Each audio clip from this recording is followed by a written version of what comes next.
Halo pelaku buku, jumpa lagi dengan aku Andri di channel Satu Kataku.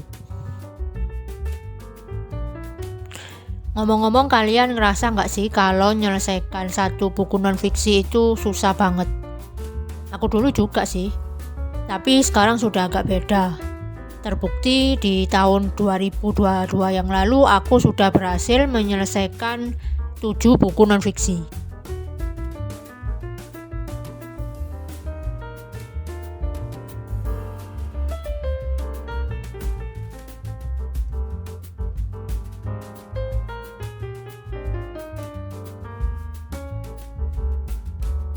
Nah, lalu kenapa sih kok kita ini rasanya sulit banget ya menyelesaikan satu buku non-fiksi aja?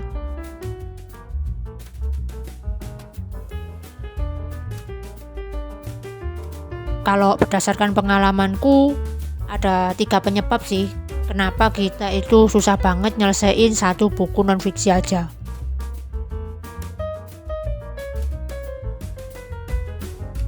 Yang pertama, bisa jadi karena kita berekspektasi terlalu tinggi terhadap buku itu. Sudah pasti saat membaca buku tertentu kita pasti punya ekspektasi, termasuk saat membaca buku-buku non-fiksi. Itu wajar kok, apalagi kalau kita ini sudah tahu sedikit soal penulisnya. Sayangnya ternyata menurut kita isinya itu nggak sesuai dengan apa yang kita harapkan.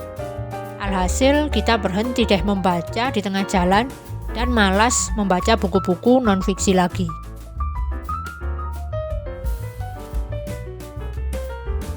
Bisa juga karena kita terlalu menggebu saat akan membaca buku non-fiksi itu.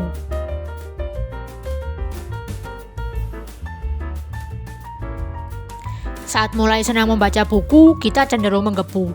Karena itu kita biasanya nggak pilih-pilih buku. Tanpa pikir panjang, langsung ambil buku tebal yang lagi viral dengan tingkat kosakata yang cenderung sulit pula. Alhasil kita bakal menyerah, ngantuk, atau bahkan melempar bukunya setelah beberapa lembar aja. Setelah itu membaca buku non-fiksi kayak jadi berat gitu aja. Mungkin ada rasa trauma ya.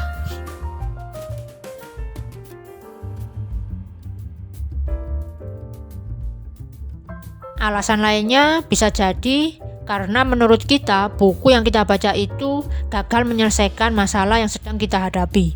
Padahal kita berharap banyak tuh, setelah membaca buku itu masalah kita bakal selesai. Beberapa buku non-fiksi memang memberikan tips dan trik. Ilmu dalam bukunya bisa memang menjadi pembuka jalan kita untuk menyelesaikan masalah. Tapi perlu diingat kalau ilmu yang ada di dalam bukunya juga harus kita praktikkan dan kita mau berproses. Masalahnya nih, kita atau bahkan aku nih sering menganggap kalau setelah selesai baca, tidur, besok masalah bisa selesai.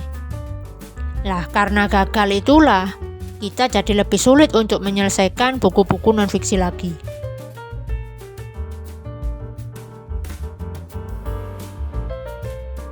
Nah, itu tadi beberapa penyebab kenapa sih aku itu bisa gagal menyelesaikan membaca satu buku non-fiksi.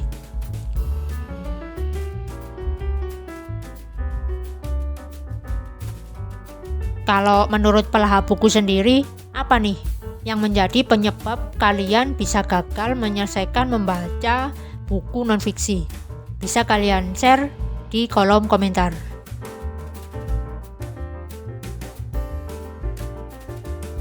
Segitu dulu videoku kali ini. Next mungkin aku akan membahas gimana akhirnya aku bisa terlepas dari penyebab-penyebab itu dan akhirnya bisa membaca buku non-fiksi sampai sekarang. Sampai jumpa di video selanjutnya dan semoga bermanfaat.